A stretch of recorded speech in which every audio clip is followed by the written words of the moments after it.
name is Christopher. I'm 60 years old, retired librarian. What you're about to hear is one of the most tense experiences of my life. It took me a lot of courage to confess this. So let's begin. What happened was, one day the late afternoon sun, a molten orb sinking below the horizon, cast long, skeletal shadows across my meticulously tended garden.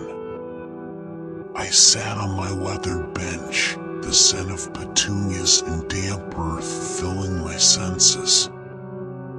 A gentle breeze rustled the leaves of the ancient oak, a soothing counterpoint to the rhythmic thud of my own heartbeat. I closed my eyes, savoring the tranquility, the familiar comfort of my sanctuary. But the peace was shattered by a sudden intrusion. A shadow fell over me, blocking the last rays of sunlight. I opened my eyes to find a boy standing before me, a creature of shadows, his face pale and drawn, his eyes wide with a haunting fear. The boy's clothes were rumpled, his hair a mess, and a tremor seemed to run through his entire frame. "Are you all right?" I asked, my voice a soft murmur, concerned yet cautious. The boy didn't answer immediately, his gaze fixed on the cracked concrete beneath his feet. He shifted his weight nervously, his fingers twisting into the fabric of his jeans. Finally, he mumbled, his voice barely above a whisper, I think I did something bad." My heart sank. Something in the boy's demeanor, the raw, unfiltered terror in his eyes, chilled me to the bone. I gestured for the boy to sit beside me, the silence between us heavy with unspoken fears, thick as the humid summer air. He began to confess, his voice trembling, a jumble of accusations, justifications, and raw, unfiltered pain. I listened intently, my eyes searching his face, trying to piece together the fragments of his shattered world.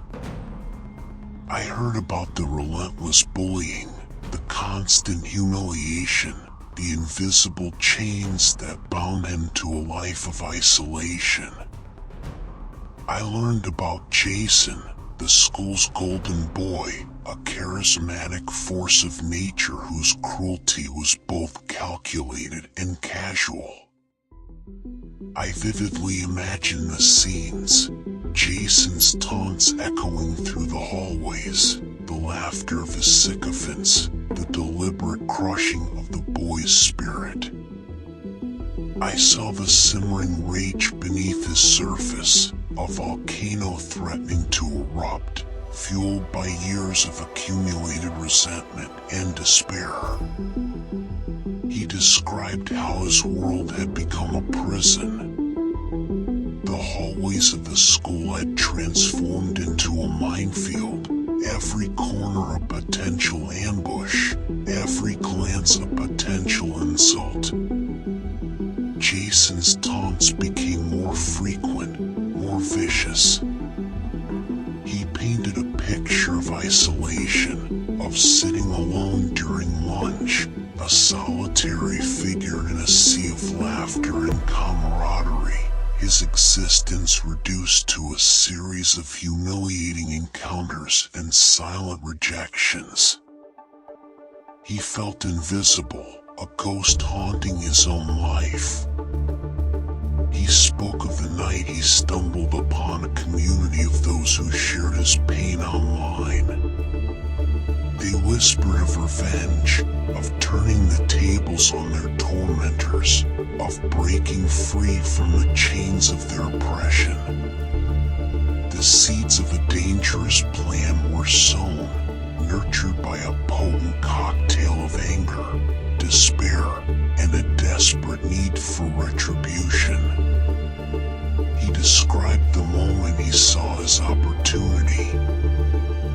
Mr. Henderson, the town's renowned hunter, had left his garage door slightly ajar. He remembered the stories, the hushed whispers, the tales of Mr. Henderson's extensive armory. He knew about the guns, the locked cabinet, the spare key hidden in the flower pot. His hands trembling, he retrieved the key, his breath catching in his throat. The cold, metallic weight of the handgun chilled his palm.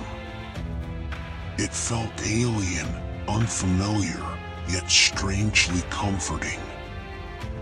Fear and adrenaline surged through him, a potent cocktail that both excited and terrified him.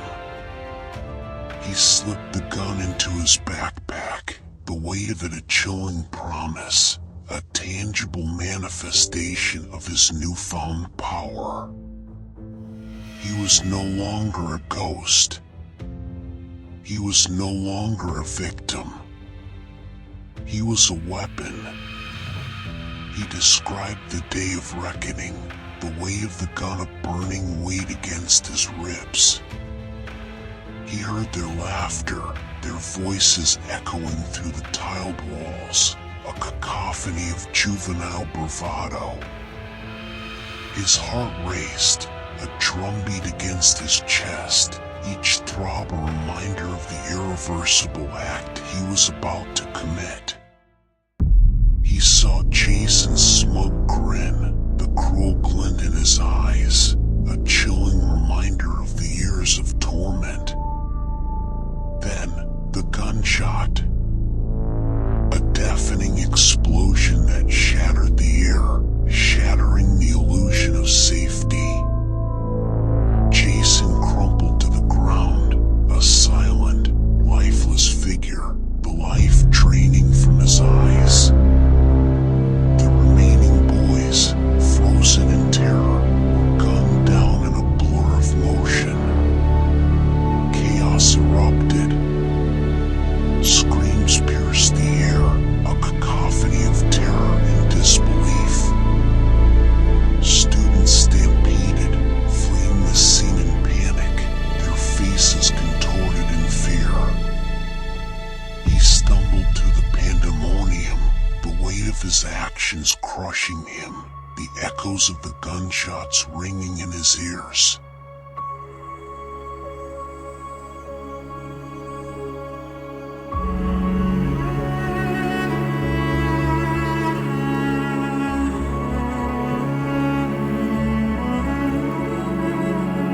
I sat on my bench, the distant sirens wailing. I felt a chilling premonition, a sense of impending doom. The tranquility of my garden was shattered, replaced by a growing sense of unease. I knew, with a chilling certainty,